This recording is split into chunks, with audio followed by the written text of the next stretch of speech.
This is part 11 of Who the Fuck Did I Let Live With Me? Now, the day before I found out that I had Big C, they had took out like around 1 o'clock in the afternoon this whole chicken that they were going to cook. Now, in my mind, I'm already thinking like, why would you take out meat at 1 o'clock and think it's going to be thawed out for you to cook for dinner? But whatever. I can't remember what I did that night, but first, I don't think I was here. I might have went out to do my part-time. But whatever the case may be, they put that chicken in the crock pot. I went to bed. I didn't know what they did down here. I went to bed.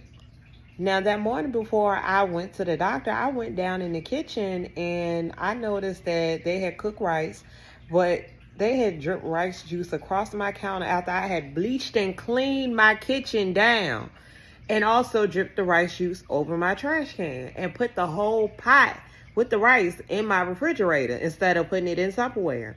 The chicken, it looked like they tried to cut into it because they put it in the crock pot and it won't to their liking. So these people went out and got them some pizzas. And whatever they didn't eat of the pieces, they put it in the stove. So I'm already pissed. I'm just like, what is wrong with y'all? Like, y'all acting like some switches right now. Like, why? You see my kitchen is clean, bleached down, and you just come up in here and start destruction. And I don't know why, y'all. I always felt like it was her husband. I never felt like it was really her. I always felt like everything was on her husband. Now, when I told her that I had Big C after I came back from the doctor, I still hadn't said anything about my kitchen at this time because I'm sick. I don't feel like it. She's like, oh, can I come up and give you a hug? How you feeling? And I'm like, I don't want to give you what I got. Why would you want to come up here and give me a hug, lady? So she ends up texting me and telling me like, you know, hey, we're going to go ahead and leave tonight instead of tomorrow. So I'm thinking in my head, okay, they already got the U-Haul. They getting ready to move their stuff out. Because at this time, I never knew what they had down in that room. I never, ever went down in that room. Just to respect their privacy overall. So I'm like, okay, cool. Once y'all done, make sure y'all leave the keys by the turtle tank. And also set up your mail forwarding so I'm not getting your mail. Clear instructions. And I went to sleep.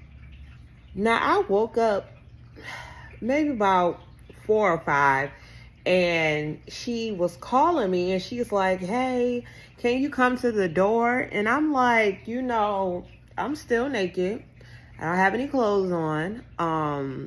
And she just goes instantly into how do I feel and all this stuff.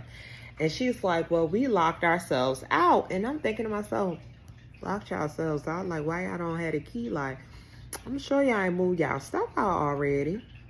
So at this time, I'm just like, I'm not about to jump up and get up. I don't feel good. I'll come open the door in a moment. So I'm still rolling around in the bed. She calls back again and said, hey, we're in a Uber. Can you unlock the door? So I go ahead and put my clothes on. I'm like, I'm mad about the situation. Y'all stay tuned for part 12.